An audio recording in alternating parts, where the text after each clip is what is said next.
వైసీపీలో నియోజకవర్గాల సమన్వయకర్తల మార్పులో కలకలం కొనసాగుతుంది. అసెంబ్లీ, లోక్సభ నియోజకవర్గాల వైసీపీ సమన్వయకర్తల మూడో జాబితాను ఇవాళ విడుదల చేసే అవకాశం ఉంది. అయితే అందులో 25 నుంచి 30 వరకు నియోజకవర్గాల్లో మార్పులు చేర్పులు ఉంటాయని తెలిసింది. వాటిలో ప్రధానంగా లోక్సభ నియోజకవర్గాల సమన్వయకర్తల పేర్లు ఎక్కువగా ఉండే అవకాశం ఉంటుందంటున్నారు.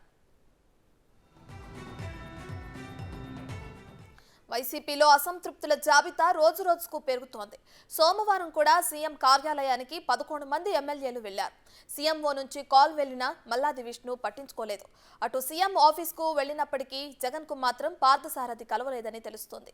బాలినేని రాక కోసం సీఎంఓ వద్ద ఎదురు చూసి మార్కాపురం ఎమ్మెల్యే అక్కడి నుంచి వెళ్లిపోయారు.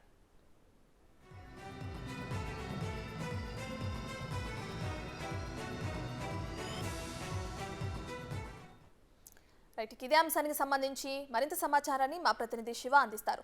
సో శివ, చెప్పండి, ఈ రోజు వైసీపీ మూడో జాబితా విడుదల చేసే అవకాశం కనిపిస్తుంది. అయితే 25 నుంచి 30 నియోజకవర్గాల్లో మార్పులు చేర్పులు కూడా ఉంటాయని తెలిసింది. దీనికి సంబంధించిన అప్డేట్స్ ఏంటి శివ?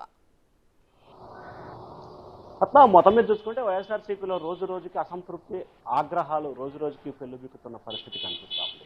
నిన్న ముఖ్యమంత్రి కార్యాలయానికి వివిధ జిల్లాలకు సంబంధించి 11 మంది శాసనసభ్యులు, అలాగే 5 ఎంపీలు కూడా వచ్చిన పరిస్థితి కనిపిస్తూ ఉంది. శాసనసభ్యులకు సంబంధించి కూడా ముఖ్యంగా ఎన్టీఆర్ జిల్లాకు సంబంధించి 5, అలాగే ప్రకాశం జిల్లాకు సంబంధించి మార్కాపురం ఎమ్మెల్యే, అలాగే గుంటూరు జిల్లాకు సంబంధించి నరసరావుపేట శాసనసభ్యుడు, అలాగే పేర్నే నాని, కొడాలి నాని, వెల్లంపల్లి శ్రీనివాసు, అలాగే పార్థసారథితో పాటుగా మరి కొంతమంది శాసనసభ్యులు కూడా వచ్చారు. వీరితో పాటుగా అనంతపురం జిల్లా పద్మావతి భర్త సాంబశివరెడ్డి కూడా ముఖ్యమంత్రి కార్యాలయానికి వచ్చారు. అయితే ముఖ్యమంత్రి కార్యాలయం నుంచి చాలా మందికి పిలుపులు వచ్చినా కానీ వారైతే వెళ్ళని పరిస్థితి కనిపిస్తూ ఉంది. సో ఈ నేపథ్యంలో నిన్న మార్పులు చేర్పులకు సంబంధించి 22 మందితో జాబితా దాదాపుగా సిద్ధం చేసిన పరిస్థితి కనిపిస్తూ ఉంది. అయితే చివరి నిమిషంలో ఎన్టీఆర్ జిల్లాకు సంబంధించి కొంతమంది శాసనసభ్యులు, అలాగే అనంతపురం జిల్లాకు సంబంధించి కొన్ని పెండింగులు ఉండటంతో కూడా ముఖ్యమంత్రి ఆ జాబితా ఫైనల్ చేసిన తర్వాత దీనిపై నిర్ణయం తీసుకుంటామని చెప్పి ముఖ్యమంత్రి తన నివాసంలోకి వెళ్ళిపోయారు 7 సమయంలో. ఈ నేపథ్యంలో ఒక్కసారిగా జాబితా ఈ రోజు కానీ రేపటికి కానీ విడుదల చేసే అవకాశాలు కనిపిస్తున్నాయి. ఇక మరొక వైపు చూసుకుంటే నిన్న మనకంతున్న సమాచారం ప్రకారం చూసుకుంటే సింగమలైకి సంబంధించి కూడా ఎవరైతే పద్మావతి ఉన్నారో ఆమెకి దాదాపుగా టికెట్ లేదని చెప్పి కూడా అధిష్టానం క్లియర్ కట్ గా చెప్పింది. ఆమె భర్త నిన్న దాదాపుగా ముఖ్యమంత్రి క్యాంపు కార్యాలయంలో 3 గంటల పైగా వేచి చూసినా కానీ సీఎం దర్శనం అతనికి లభించలేదు. మరొక వైపు మల్లాది విష్ణుకు సంబంధించి ముఖ్యమంత్రి కార్యాలయం నుంచి 2-3 సార్లు ఫోన్ వెళ్ళినా కానీ ఆయన మాత్రం ముఖ్యమంత్రి కార్యాలయానికి రాలేదు. గత్యంతరం లేక ఎవరైతే రీజనల్ కోఆర్డినేటర్స్ ఉన్నారో ఆళ్ళ అయోధ్య మర్రి రాజశేఖర్ కూడా నిన్న సాయంకాలం నుంచి కూడా ఆయనతో టచ్లోకి వెళ్ళినా కానీ ఫోన్ కూడా అందుబాటులో లేని పరిస్థితి కనిపిస్తోంది. రాత్రి 11 గంటల సమయంలో కూడా మల్లాది విష్ణు కార్యాలయానికి అయోధ్య మర్రి రాజశేఖర్ చేరుకున్నారు. అతను ఉన్నాడని తెలిసి వెళ్ళిన తర్వాత ఒక్కసారిగా కార్యకర్తలు, నేతలు ఆయన చుట్టుముట్టి గౌరవ చేసిన పరిస్థితి కనిపిస్తోంది. మల్లాదికి టికెట్ ఇవ్వాలని చెప్పి వారు ఆందోళన చేయటం, అలాగే మర్రి రాజశేఖర్ అయోధ్య ప్రయాణిస్తున్న కారుకు అడ్డం పడి గౌరవ చేసిన పరిస్థితి కూడా కనిపించింది.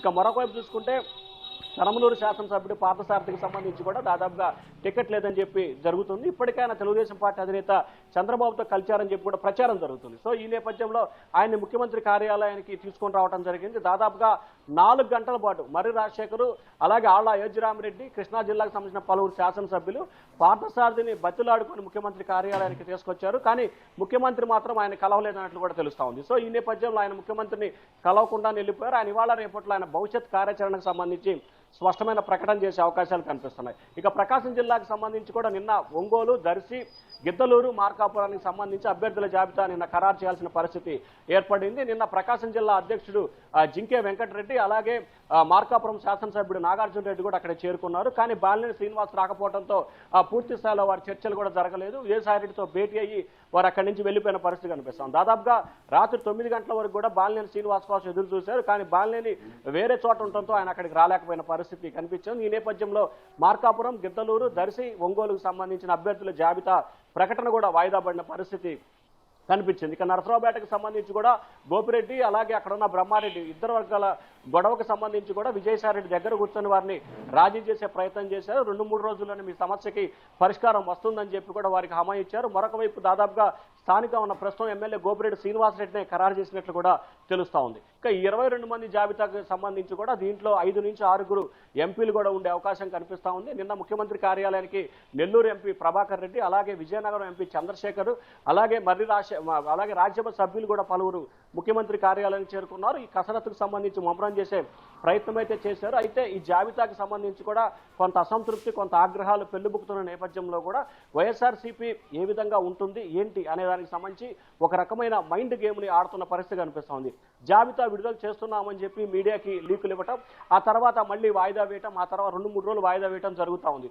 సో ఈ నేపథ్యంలో ఎవరైతే మార్పులు చేర్పులు చేస్తున్నారో వారికి ఆల్రెడీ సమాచారం ఇచ్చారు కాబట్టి వారి స్పందన ఏ విధంగా ఉంటుంది అనేది గమనించిన తర్వాత 1-2 రోజులు గమనించిన తర్వాత లిస్టు విడుదల చేయాలని చెప్పి కూడా ఆ పార్టీ భావిస్తూ ఉంది. సో అందులో భాగంగానే నిన్న సాయంకాలం 6 గంటల సమయంలో కూడా లిస్టు విడుదల చేస్తున్నామని చెప్పి దాదాపుగా మీడియాకి సమాచారం ఇచ్చారు. అయితే ఆ తర్వాత 7 గంటల సమయంలో ముఖ్యమంత్రి వెళ్ళిపోయారు. మళ్ళీ రేపు కానీ ఎల్లుండి కానీ జాబితా విడుదల చేస్తామని చెప్పి కూడా ప్రకటించారు. సో ఈ నేపథ్యంలో ఎవరైతే ఎమ్మెల్యేలు మార్పులు చేర్పులు జరుగుతున్నాయో ఆ శాసనసభ్యుల కదలికలు, సీట్ లేదని చెప్తే వారు ఏ విధంగా వ్యవహరిస్తారు అనే దాన్ని పడిగట్టి దాన్ని బట్టి అభిప్రాయాన్ని, నిర్ణయాన్ని వెలువరించే ప్రయత్నం చేయాలని చెప్పి కూడా అధిష్టానం భావిస్తూ ఉంది. ఎవరికైతే టికెట్ ఇవ్వట్లేదో, ఎవరికైతే స్థానచలనం కలుగుతుందో వారిని ముందుగానే పిలిచి ముఖ్యమంత్రి కార్యాలయ అధికారులు అలాగే వైసీపీ పెద్దలు మాట్లాడుతున్నారు కాబట్టి తర్వాత బుజ్జగించే ప్రయత్నాలు అయితే చేస్తా ఉన్నారు Ratna. Right, thank you Shiva.